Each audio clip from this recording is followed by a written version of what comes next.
Oke, pada kesempatan kali ini saya ingin membahas pasar saham ataupun pasar forex.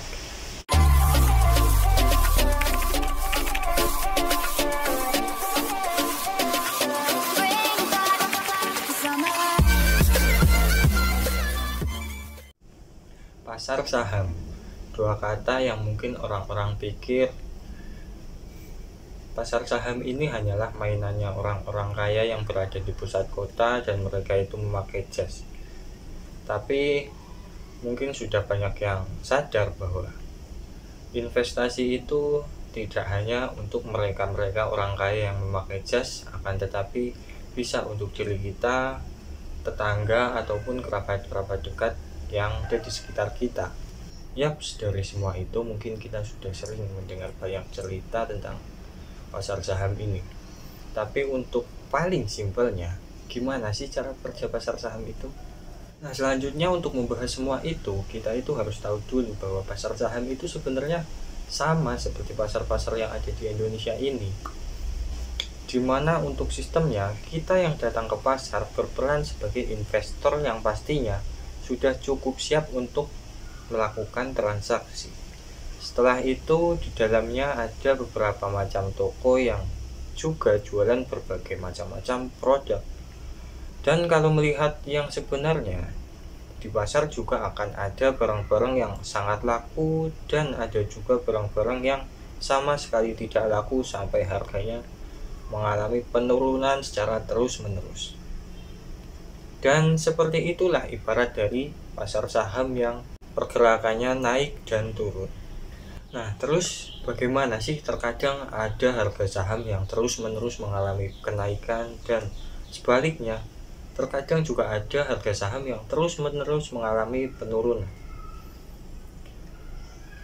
Jadi sebelum menjawabnya, kita juga harus tahu kalau saham itu merupakan bukti kepemilikan modal pada suatu perusahaan. Tapi juga nggak semua perusahaan itu ada di pasar modal. Karena untuk mencapai semua itu, sebuah perusahaan harus memenuhi beberapa syarat tertentu.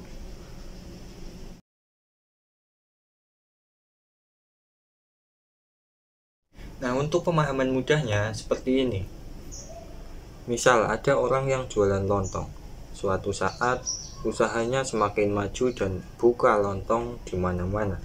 Karena punya usaha lontong di mana-mana, secara otomatis setiap bulannya akan mengalami keuntungan secara terus-menerus. Karena tiap bulannya untung terus, tukang lontong ini menjual sebagian kepemilikan usahanya kepada orang-orang melalui pasar modal. Nah, bukti kepemilikan itulah yang akan disebut sebagai lembaran saham, yang kemudian saham itu akan dibeli para investor dengan sebuah harapan suatu saat lembaran saham tersebut naik ataupun suatu saat perusahaan itu bagi-bagi untung. Selain itu, mungkin ini juga dapat menjawab untuk faktor naik turunnya saham. Jadi semakin bagus perusahaan tersebut, makin banyak pula orang-orang yang mau membeli saham dari perusahaan tersebut. Dan secara otomatis saham dari perusahaan tersebut akan mengalami kenaikan untuk harganya. Nah, berikut ini beberapa faktor untuk naik turunnya saham.